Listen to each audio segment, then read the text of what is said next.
Hey everybody, looks like we are live and welcome to seventh grade math live stream number one. Um, it's good to see you in the chat. A few people are already there. Brock, this isn't an algebra one, so you don't have to be here. You can pop out, that would be awesome. Trinity, good to see you there in the side.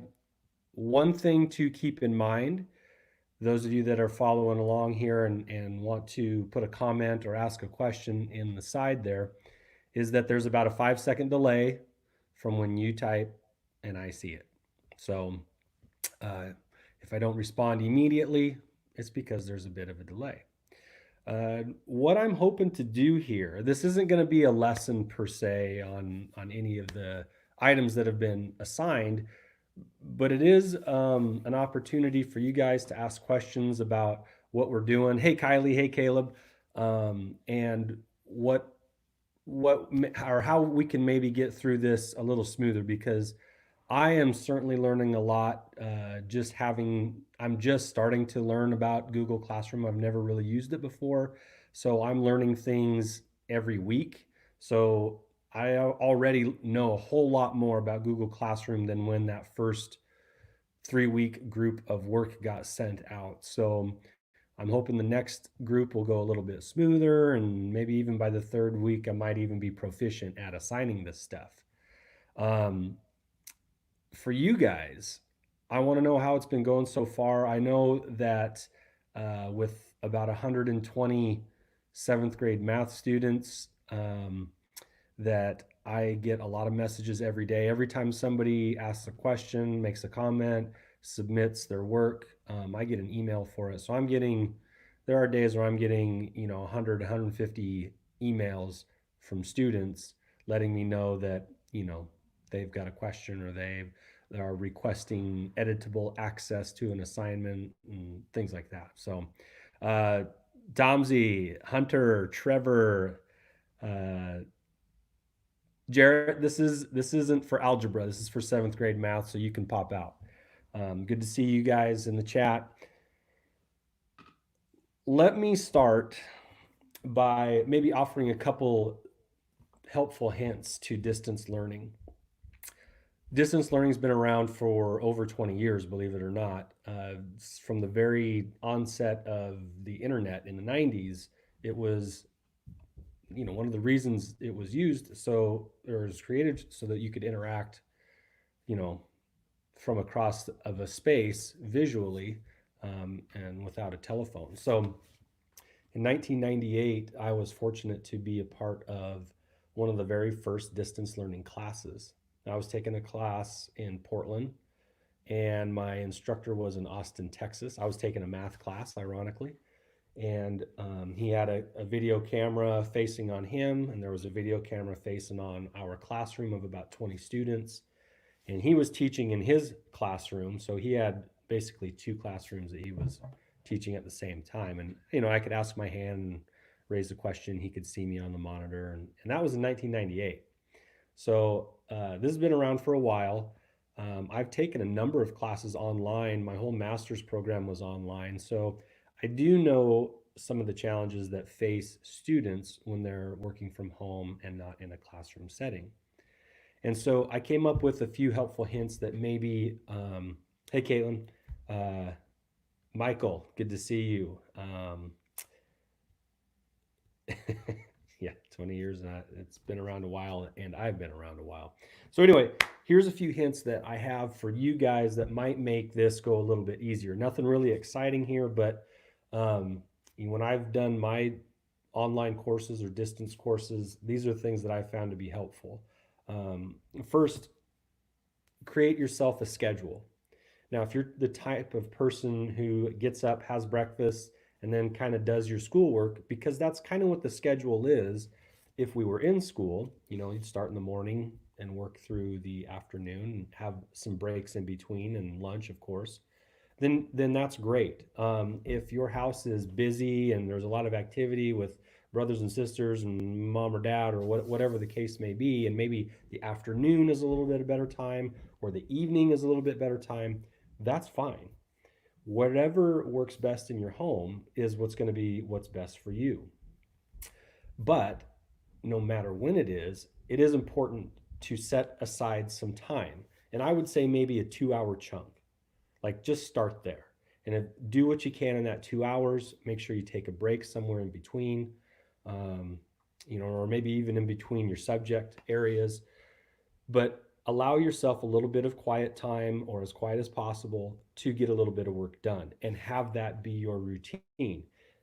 From kindergarten all the way through high school, you go to public school and your routine is set for you and you do it throughout the year, so you have expectations of what you're doing, when you're doing it, and where you have to be, right? Those structures are put in place because when you can compartmentalize your thinking, it actually encourage your brain activity to thrive. Like, okay, I'm doing language arts now. You go into language arts mode and you think accordingly.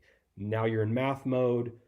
It's in this 50-minute chunk or 20-minute chunk if you're at home or whatever. And now you're thinking math terms. And if you can establish that at home, that's perfect. Um, your routine keeps you focused. All right. And again, that might be in the morning, afternoon, evening, whatever works best for you is what's going to work best for you. Um, at home, I know there can be distractions with, other people in the house or limited Wi-Fi, bandwidth issues. Like I know right now, I had to tell the rest of my family to get off their devices, get off the Wi-Fi so that I could stream this without being too laggy, and without too many glitches. So, maybe your home is the same way. Um, there's also video games and maybe like it's sunny outside. The weather's been pretty nice, fortunately, over this time. So being outside is sometimes a distraction. You should be outside. You need to go outside and run around and burn some energy. But don't forget about your schoolwork too. Um, number two, number two helpful hint: ask questions whenever they come up. As I stated, I get a lot of emails every day just from students trying to do their work. Sometimes it's questions, sometimes, hey, can you, look over my work? Sometimes it's, this has been submitted by the student, so it needs to be checked. But ask questions. All Huntington teachers have set aside from 10 in the morning till noon strictly to be available to students through email or through Google Classroom to answer questions and interact with you guys. So that's from 10 o'clock to noon every day. Teachers should be nearby their laptops or a device where they can check their emails and respond to relatively quickly. That's not to say that they aren't available before 10 or after 12, but just for that time, that's what we've devoted specifically with the interaction of you guys. Um, I check my email throughout the day. So it's if you send me something at 3 o'clock, if you have a question, then I'll get to it. I'll answer it. I'm looking at my list over here. Whenever you see me look down here, I'm looking at my list. Um, ask. Feel free to ask me anytime, and I'll try to get back to you as soon as I possibly can. And what I've been noticing too is that throughout this process, I get emails from parents too, like, hey, how do I do this with my student, with my kid? And and there have been times where I haven't really been able to answer very well, but I have to go figure it out or find out the answer and come back. So if I don't know the answer right away, I will go research it and try to get back to you as soon as I can, which includes any questions that might pop up today. Um, in the comments down here. So um, don't be afraid to ask each other questions too, because some of you have been using Google Classrooms a lot longer than I have. I've only been using Google Classrooms for a few weeks now. Some of you have been doing schoolwork in Google Classrooms for a few years. So I would imagine some of you are probably a little more adept to handle some of the questions that you guys might be having. So feel free to ask each other. All right, that would be awesome. Students helping students. And then, of course, your resources at home, whether they be, you know, brothers or sisters that might be a bit older and have gone through it, parents, parents that can do that can help out a little bit, but be patient with your parents. Most of your parents aren't teachers, and so trying to walk through a problem or two with your kids can sometimes make them frustrated because they might know an answer but not be able to explain it clearly to you. So be patient with them. I know parents can get frustrated pretty easily. Um, yeah, Trevor, smash that like button. Actually, that reminds me, Trevor, real quick. If you want to go ahead and subscribe to this channel, it'll give you a reminder whenever we do our next live stream. I do two live streams, one with my algebra students and one like now with my seventh grade students. So my seventh grade students got maybe 120 or so students possibly that could be joining, even though that would never actually happen. But we could get quite a few. But anytime I do a live stream, it will send you a reminder if you subscribe to it, so that it's just another way, you can be aware of what's going on. The only problem is that you'll get reminders for my algebra class as well, and you don't have to bother with that, right? That's about 32 kids talking about totally different stuff. So, but go ahead and subscribe. You don't have to like it. I'm not doing this to go to be trending or anything. So this is just for you guys, and a way for you and I to interact. Um, Phobia Tonic, who are you? What's your name, Phobia Tonic? I need to see. I need to see your name there so I know who I'm talking to. And then I know there had. This is point number 3 now. Um, Michael, your work. So I have gotten a lot of questions from my algebra students, from you guys, whether some of you have emailed me about it already, and I've got them from parents too. What do we do with our work? Well, if you're working in Google Classroom and you do an assignment or a quiz or a warm up, and you can submit it back to me, and I can see it. As soon as something gets submitted, I get a notification that I can view it. So if you can do that, that's great. I get it immediately and I have it, and it's okay. All right. Students that are working in their packets that have been mailed home, um, I'm going to ask for right now, because we don't. Coweeman, when they mailed out their packets, they also mailed out um, big manila envelopes kind of folded up in that packet so that they could mail things back to teachers. Um, we haven't, I don't think we've done that yet. So I'm just going to ask that if you're doing work on paper, whether it's scratch paper, and you're organizing your scratch paper so you know what problems they come from and stuff, or you're doing work on the packets themselves, I'm going to ask you to just keep it for right now, okay, until we have a better, or until I have a better picture of how I will get that from you, or if I'm going to get that from you. So just keep your work for right now. Um, an older Danny Duncan? I don't know, is that a compliment? I don't know. But keep your work for right now, and put it in a place where it's not going to get lost. If you're doing work on scratch paper, make sure your scratch paper has the assignment on it, so I know if I ever do end up collecting it, I know what I'm looking at, and I know what problems I'm looking at as well. Phobia Tonic is Zach. All right, Zach, good to see you, bud. Um, so keep your work now. I have been getting from a lot of students, requests for permission to edit, or access to edit worksheets so that they can type right on it. And I've been allowing students to do that. And what I don't know, maybe you can answer this, is that let's say 5 different students request access to that because they want to type their answers on it and then resubmit it. If one person types their answer on it, does that change it then for all 5 that needed the request? Because that would be weird if it did, but I also don't know it well enough.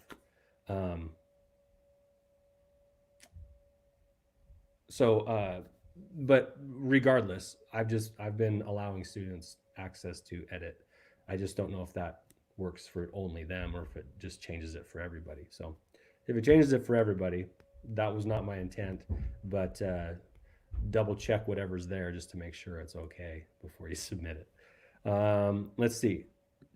Samantha has a question. So, with Google Classroom, do you want us to mark stuff as done when we answer in the comments? Yeah, that would be just fine, Samantha. That'd be just fine. Um, Hunter has a question. Do you do this each week or is it random, the live streams? My plan is to do a live stream once a week so that, you know, as things come up, you can always get a hold of me through email or through Google Classroom. But yeah, I do have a very primitive document camera set up with my iPad facing down on top of a cardboard box that's been cut out the side so you can get light in there.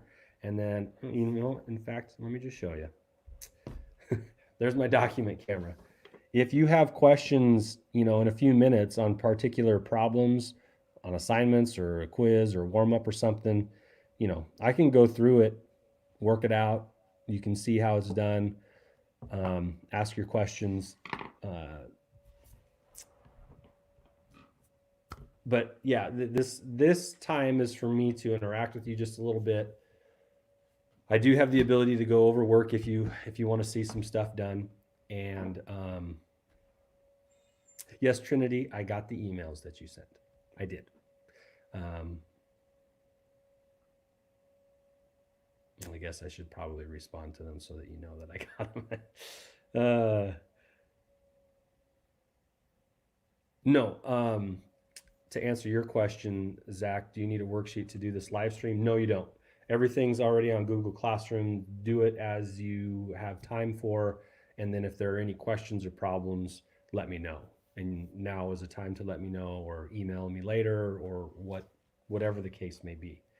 But yeah, big, big important announcement though. And this was mentioned in class in March, back when we were still getting together daily.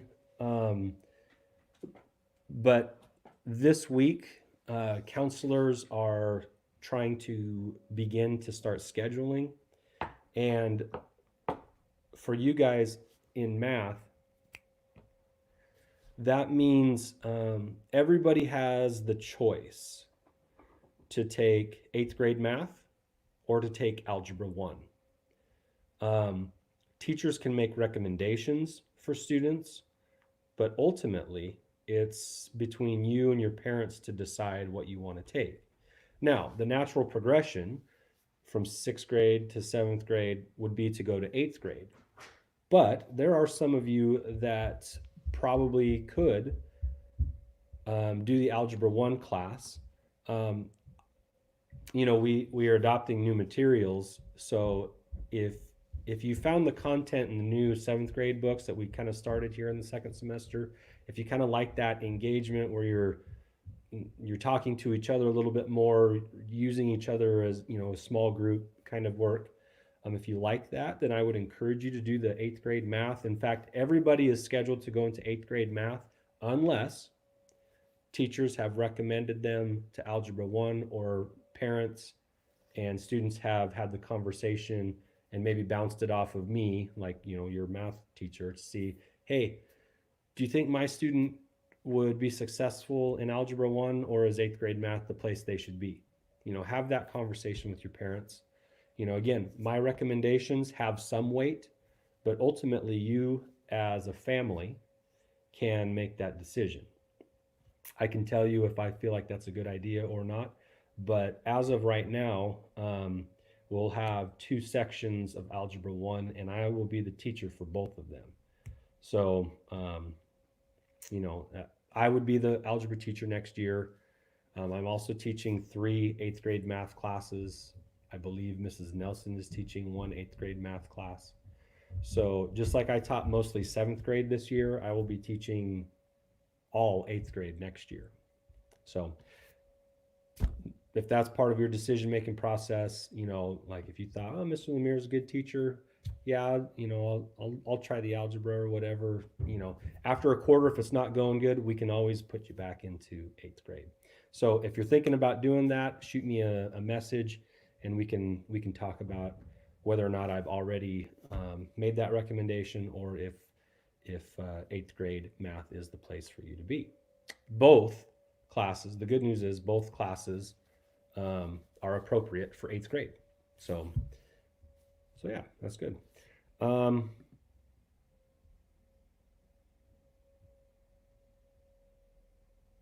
what's the topic for the next live stream going to be? It will be kind of like this. We'll check in. I'll go over maybe a couple of things from the last week that I've learned or found out about, and then you guys have opportunities to ask questions about problems, or maybe if you want to see something worked out, um, because not all probability things are new. Some of it's a little bit review, but the new stuff you might have questions on, which would be perfectly natural. So, um, Caleb, as far as like specific, we can have that conversation off to the side. We don't need to do that, with everybody. And if anyone else is asking to, yeah, just shoot me a message, and we can discuss it. Um, Hunter, I'm going to stick with eighth grade math because I wouldn't be set to achieve anything. Well, that's not necessarily true, Hunter. I've found you to be pretty proficient at math when you choose to be. Um, I will say this about the algebra in the eighth grade: there is some overlap. Like there some of the things that eighth grade algebra covers is also covered in algebra one. It's just that algebra one goes deeper into those topics and covers more quicker. So it's a high school credit class. You would get a high school credit for taking it, even though you're in middle school, which is nice. Um, but it is a more challenging class, definitely. So, you know, don't be mistaken about it. It will be a more challenging course than eighth grade math, but there are some benefits to it later. You'd get a high school credit for it already, which would free up some of your schedule around your sophomore and junior year because you're taking one less math class in high school because you've already done it in middle school. So there's some delayed gratification there for those that are successful in Algebra 1. It just gives you more room to take things that you want to take instead of things that you have to take later on in your high school career. So that is a benefit. It's just not an immediate one. That pays off in a couple years. Um, let's see. I'm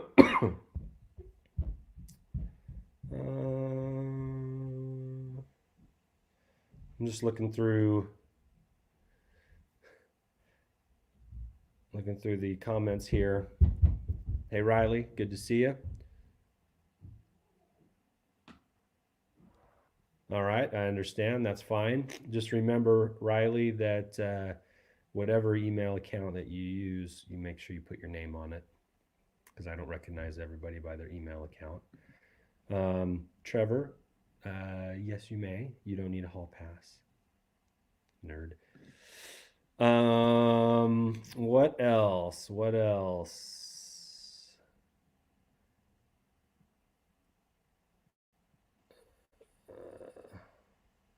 20 people in the chat right now. That's cool. Let me think. I think I've gone over what I needed to share. So if you guys have specific questions, the rest of this time, a little over half an hour or so, this is only going to be an hour long. You can come and go if you want. You don't have to be here if you don't want. But if somebody were to not have caught the live stream, they can always watch it on rewind later.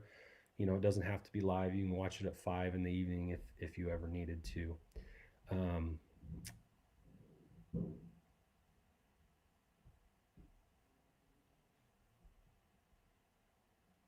I believe YouTube has been lifted on the school Chromebooks or on the school access, so that those of you that have a Chromebook checked out to you through the school, I believe you can now view things on YouTube, because at the school that that was that was blocked. I believe it was blocked. So I think that's been lifted now. I think you have access to that. Um, I know some of you are probably streaming it right now on your Chromebook. So anyway, um, let's see. Let's see.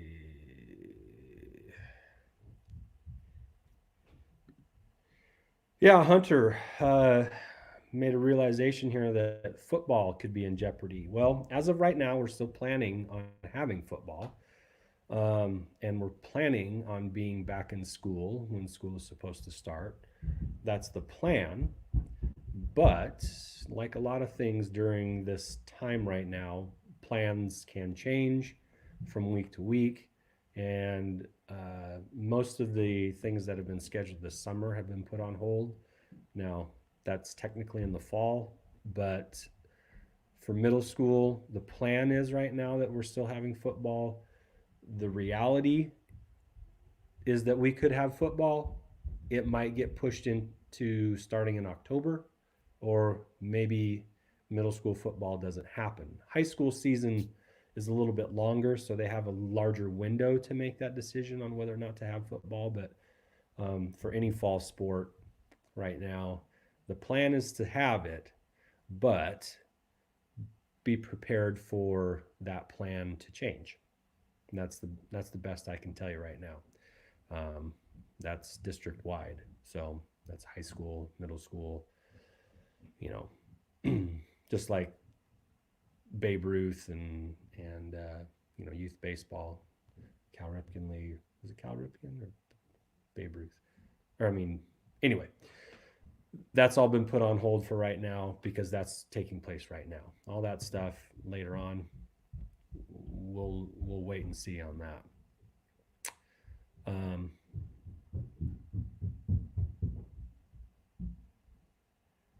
okay, interesting. I can access my Chromebook. You can access YouTube. I just can't sign in on my account with Chromebook email. It's blocking me. Well, I would recommend, just like um, just like was stated earlier, if you have maybe a personal email account, at least for this, you don't have to be signed in to your school email to view this or to interact with me on this. You can use whatever email you want, or how, if you have a personal email, maybe that might be a better way to do that. So um, maybe that might be helpful.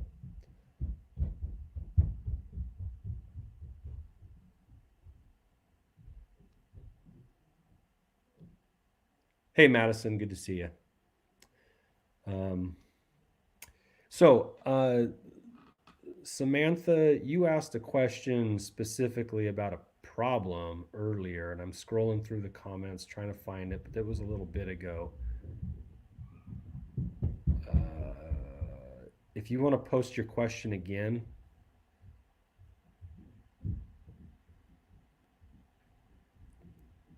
post your question again, and I'll try to get to it.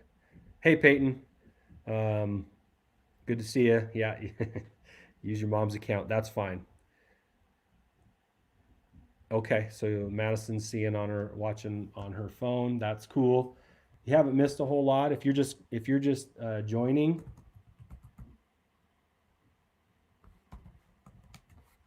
you can go back through and catch the beginning because I did make a couple announcements that you might want to hear. Right now,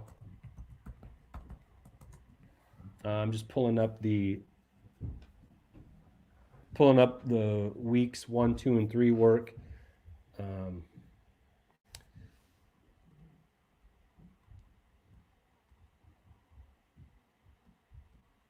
and that's on the assignment. Hey, True. Um,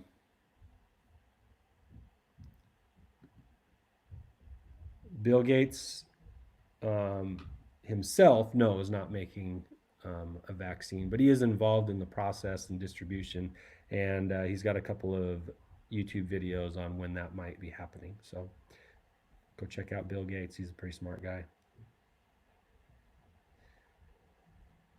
First problem on the lesson 4 assignment.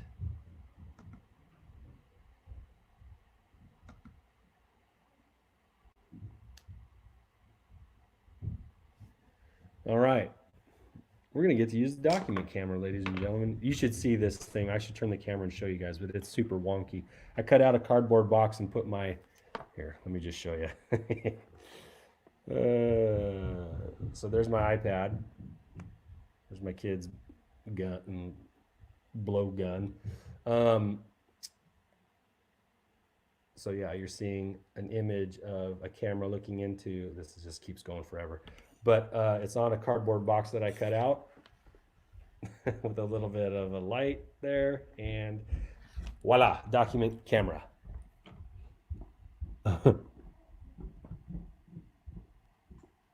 Necessity is the mother of invention here.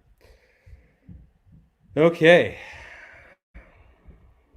So question number 4 says a carnival game has 160 rubber ducks floating in a pond.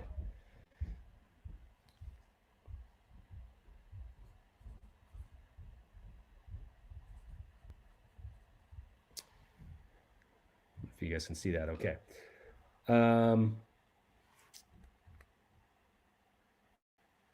The person playing the game looks at one duck. If there's a red mark on the bottom of the duck, the person wins a small prize. So we've got red dots. If there's a blue mark, the person wins a larger prize. So there's blue marks. And then there's no dots. This says many ducks do not have a mark at all. Okay, after 50 people have played the game, only 3 have won a small prize.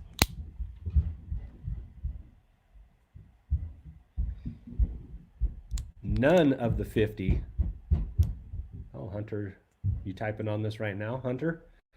That's weird because I can see it. So maybe when I granted you access, or when I grant any of you access, everybody has can see what's been edited. Interesting. Okay. None have won a large prize. And so if out of that 50, if 3 have gotten red dots, none have gotten blue dots, how many does that leave for the no dots? Well, in this sample, 47 out of 50 have no dots or no marks. Estimate the number of the 160 ducks that you think have a red mark on the bottom. Then estimate how much have a blue mark. Explain your reasoning. Okay. So for this problem, Samantha, and for everyone else, if this is the sample, we have to make a prediction about the population. And I'm sorry I can't zoom in more on this. Let me see if I can change the... Nope, that is not what I wanted to do. Nor that. Nor that. Okay. So sorry if I can't zoom in a little bit more on this, but I'll try to write big. Based on what we have here, here comes a little proportional reasoning. And really the explanation, as always, is the biggest thing here.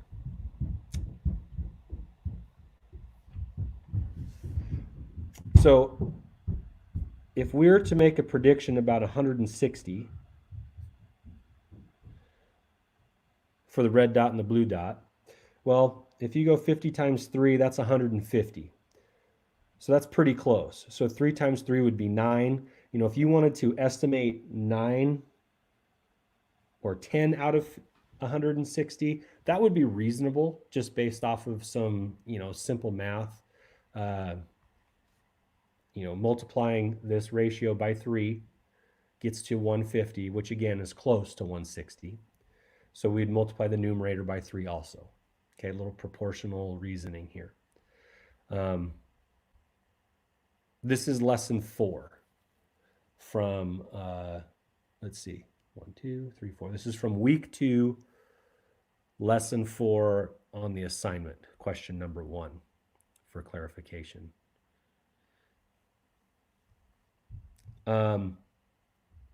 Again, we're just asked to estimate. So when you estimate, the goal is to be close. You don't have to be exact, but you do need to be within the ballpark. Like if you said 50 out of 160 ducks would have the red dot, that seems a bit high based on what we know. So that estimate might be a little unreasonable. And furthermore, if you said 1 out of 160, that's too low based on what we know because we already got 3 out of 50. So you can be wildly inaccurate with your estimation, and that would be considered wrong. But if you're close, if you're within a reasonable amount or your explanation is reasonable, I'm going to give it to you. Okay. Grading is super flexible right now and largely based on um, um, your effort. Okay. If you're trying and you're putting something anywhere close to reasonable, I'm gonna give you a thumbs up for it. Okay. So oh, 9.2. Well, if you Hunter, 9.2 red dots, actually, if you did this, if you went 3 over 50 is equal to what over 160, um, and did your little cross multiply there,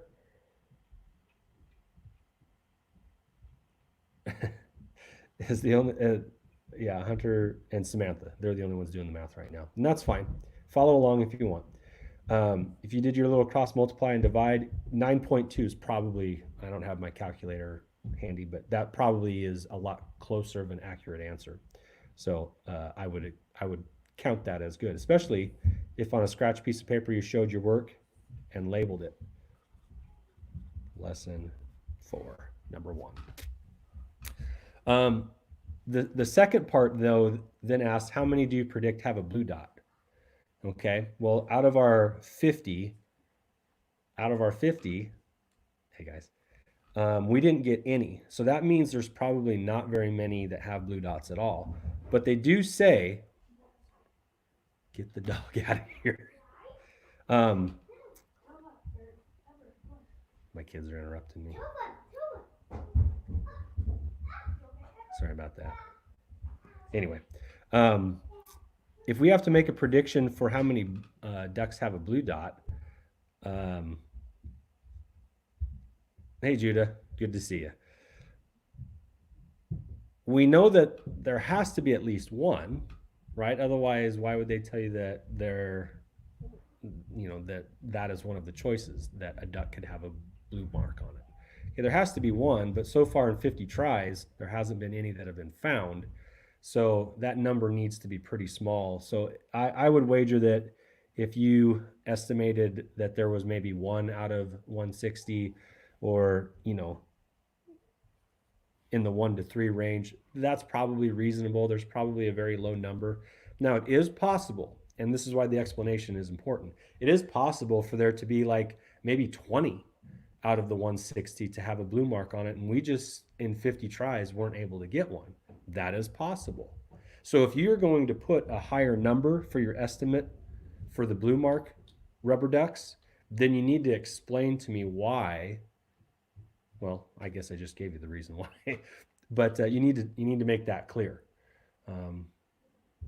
So there, I want to tell you too. I've had a number of students ask, well, in regards to sample spaces, when you are asked what is the sample space for flipping a coin, a sample space is not a probability.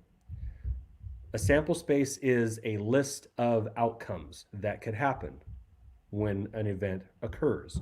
Like that's a fancy way to say it. But when you toss a coin, you can get a heads or you can get tails. All right. The probability is not, that's a different question, right? 50% for heads, 50% tails, or 1 over 2 for both of those, right? That's probability. That's a number answer.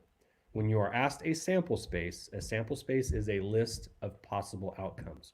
When you roll a die, what is the sample space? Well, you could roll a 1, you could roll a 2, a 3, a 4, a 5, or a 6. Sample space is a list. They don't always have to be equally likely. Sometimes they are, like in rolling a die, all of those numbers are equally likely to happen. Tossing a coin, both sides are equally likely. But the sample space is the actual outcomes, not the probability of those outcomes. I've been answering a few of those questions already. And if you haven't gotten there yet, that's okay. It's coming. Um, let me see. Let me go through.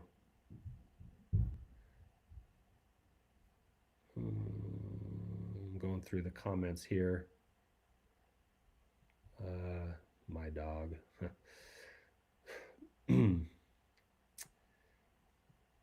Let's see. 17 people in the chat right now.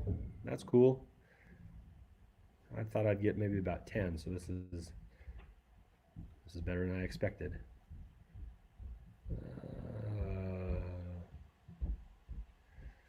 Rock, paper, scissors.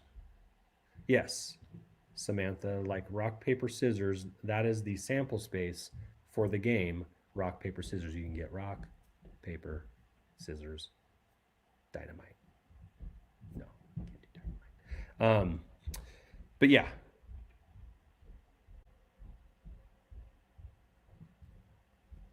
I just got a text. If you can't comment, it's because I don't think the school email, if you're going through the school email, I think you might need to have either your own channel or use your personal email account to make comments. I'm not 100% sure about that. That is one thing I will research when we are done here.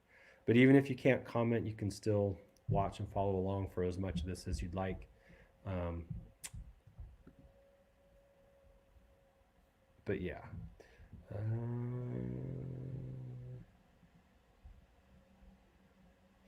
All the pressure's on me. I don't have any pressure.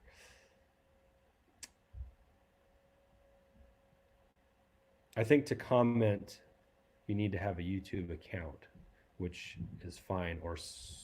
Or I know some students are going through their phones, which instead of the school Chromebook or whatever.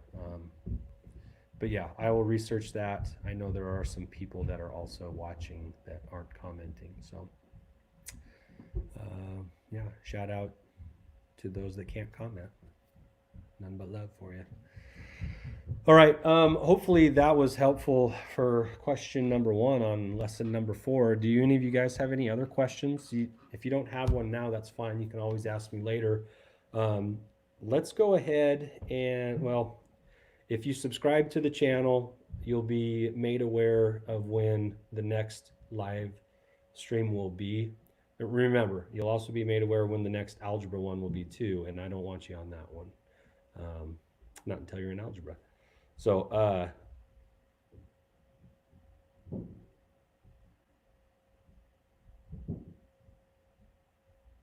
just looking through the comments here.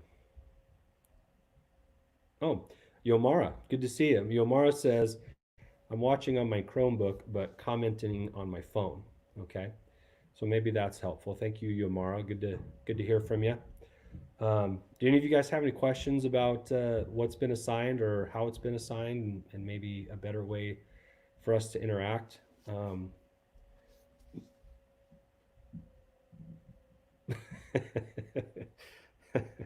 I appreciate that, Caitlin. My wife and daughter carried me for that, so that was on a different.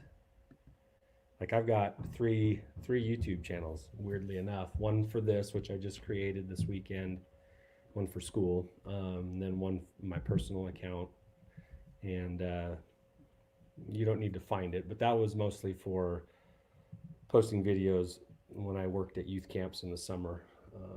So some of them are pretty cheeseball, and the blinding lights challenge was just so some of my family members could see it. So if you saw it, you saw it. But there you go. If you have one that you've done, I would love to see it. Let's see.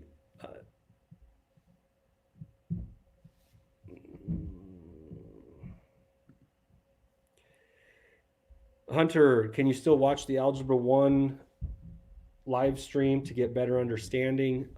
Honestly, Hunter, it's not going to be super helpful. Uh, right now, they are doing a review which leads them into quadratic formulas, quadratic equations, and graphs, and that's going to be a little bit over your head right now because you haven't been in the class. So no, that's not going to be super helpful. Thanks for asking, but seventh grade, my seventh grade students don't need to be in the Algebra 1 live streams, not even for the intent on gaining knowledge. It's probably not going to be super helpful. So, not that I don't like you, but you probably don't need to be there. All right, Riley's got a question. Lesson 3 practice problem. Okay, let me pull it up here on my other laptop.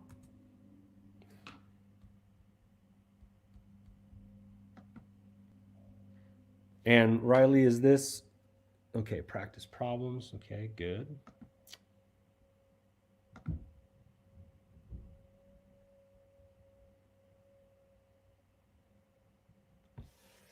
All right.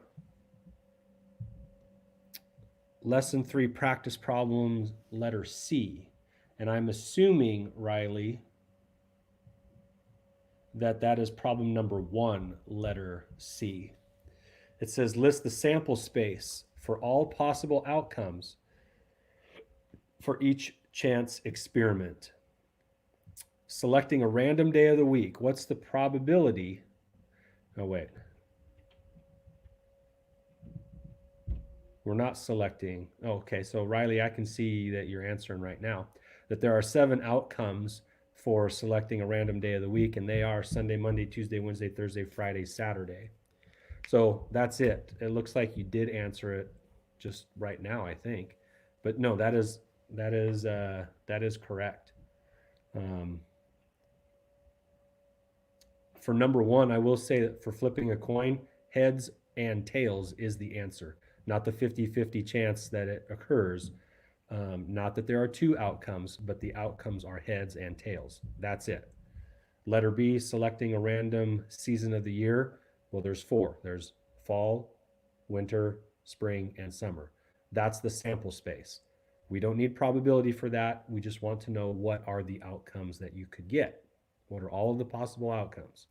So again, I know it's a little confusing. A lot of people want to put the probability of those things happening along with it, but that's not necessary for that question. Sample space is just the list, not the probability.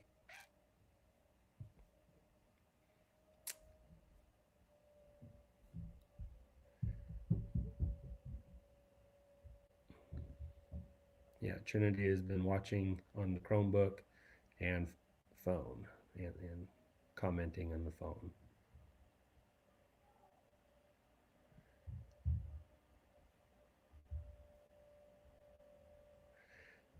Yeah, the quadratic stuff, Hunter, is interesting. It has some interesting applications, but for seventh grade math,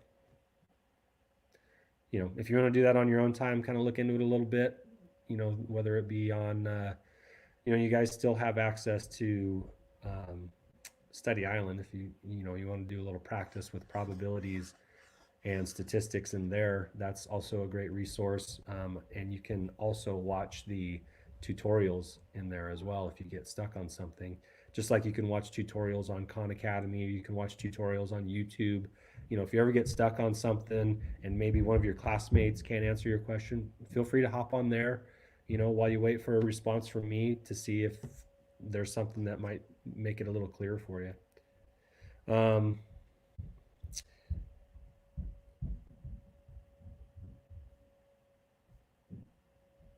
Okay, just going through the comments here.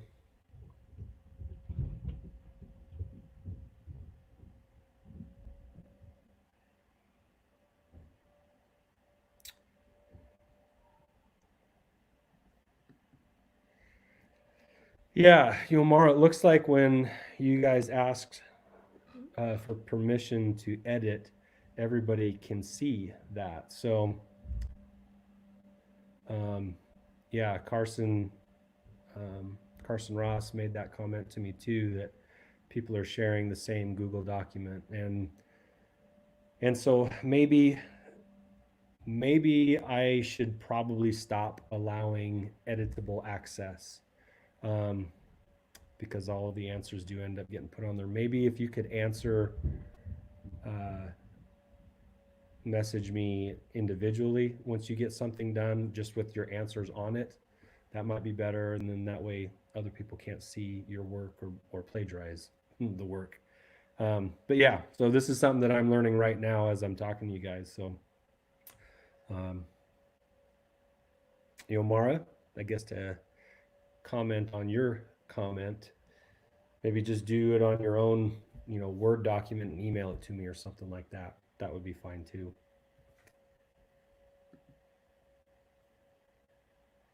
Yeah, because Riley, when you were typing something in there, I could see a little tab there that said Riley McKenna, and yeah.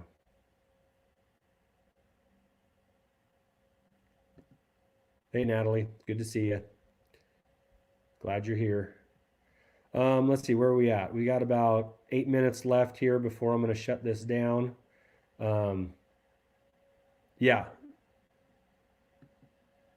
Trinity, I appreciate that. And I've gotten it. So what some students have also done too is just like taking their phone, take a picture of it, and then email it to me as well. That's fine too. Guys, however works best, whatever works best in showing me that you're doing some of this stuff, I will accept it. So um, yes, Yomara, you can do your work on a Google Doc and share it with me. You can do that. Uh, Michael.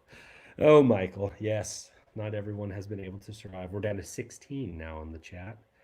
Um, but yeah, any any last questions here before we can kind of wrap up? I appreciate the work that you guys are trying to do. I know for some of you, this is a whole new world of trying to get work done, and it's a little overwhelming. I have a son who's in seventh grade, and I'm getting a ton of emails from their teachers. It's a little overwhelming.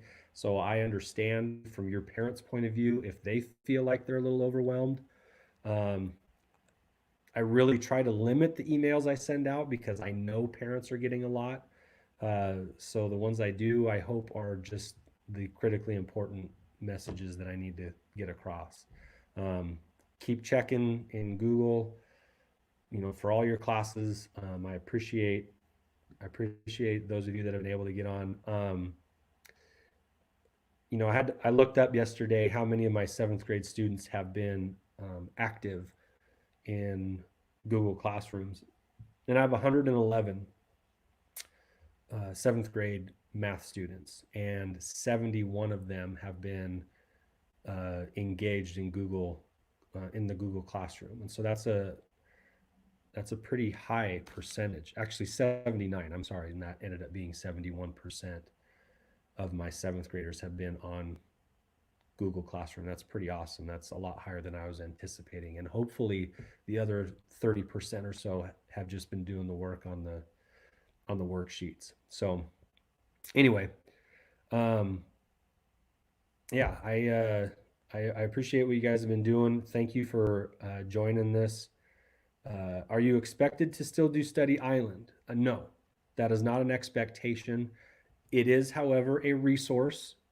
So if you don't feel like probabilities or statistics are going real well for you, I wouldn't be afraid to go over there and jump in a quick 10 questions and maybe catch a tutorial on, you know, it's a resource. It's not a requirement. That's how I view it right now. So, um,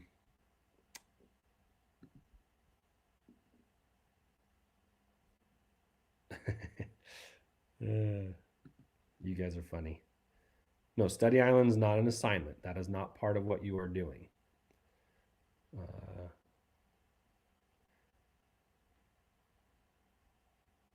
yeah, more chores during quarantine. And that's true for me too. I've had a lot more things to do around the house since we've been here all the time. So anyway, I'm going to go ahead and wrap this up. I know we still got about 5 more minutes until noon, but I'm going to wrap this up.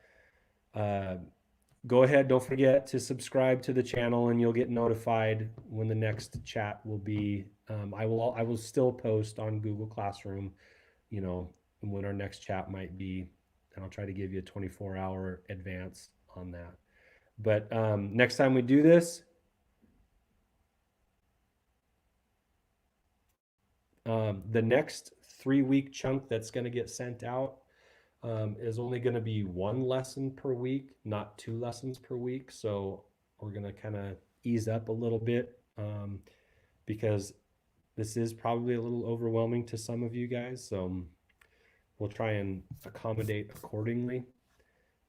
But some of you need to still challenge yourselves a little bit. So, you know, like I said earlier, even though it's not an assignment or a requirement, it may not be a bad idea just to go pop on over on Study Island and see how you're doing with the stuff, you know, in a quick 10 question chunk. Just start at probability or statistics, whatever it's called. Start at the bottom, work your way down. Recommendation, not a requirement, but a pretty good recommendation. And you'll know right away how you're doing too. So, okay, I'm going to wrap this up. And it was good. Thanks for joining me in the chats, you guys. I appreciate it. I'll see you guys soon. Ask questions, email me anytime. Keep on it. Appreciate you. Mr. Lemiere is out.